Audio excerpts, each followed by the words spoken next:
Thank you to our public officials who hosted and all of our concerned citizens who attended the Opioid Heroin Forum in Hanover. Without a doubt, we all care about saving lives. Elected office isn't just a job, it is a responsibility. Politicizing and profiting from a crisis that claims 4 lives a day in Massachusetts is irresponsible leadership. The photo ops are the proof.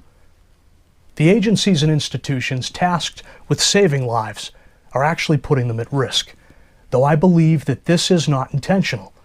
So many serve with distinction, and this mandates new and effective leadership to ensure public safety.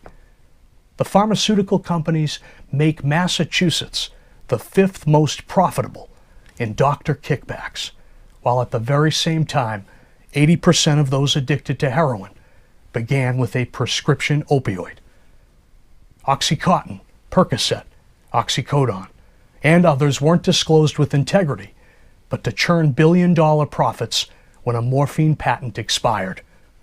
Doctors should not be financially incentivized to prescribe any drugs at all. It is about what is right for the patient, not for their pocket. I am not a doctor. I am not a scientist. I am not a representative in the state legislature. I am not a sheriff or a district attorney. But I am a very concerned member of this community. We can't solve a problem that we don't understand. Every single day it becomes more and more clear this problem is getting worse. That restricting access to opioid medication isn't stopping addiction, but creating a demand for more heroin. Every time a drug dealer is taken off the street, they are just simply replaced.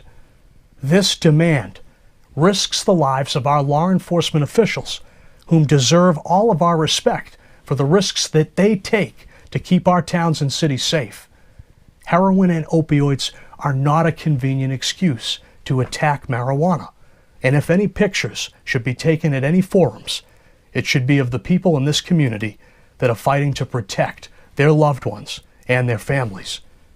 It would be beneficial at this time to provide all the people addicted to drugs safe havens from prosecution and give them a real road to recovery, not a revolving door of incarceration. Marijuana is a Schedule I substance under federal law. It is illegal to conduct research and has been since 1937. To conclude that marijuana is a gateway drug and connected to the opioid heroin crisis more so than prescriptions or even alcohol is a dangerous assertion without evidence. I receive no money from doctors, pharmaceutical companies, or from marijuana. My beliefs are my own, and they are rooted in fact. And that is what we must demand in leadership at every single level of government.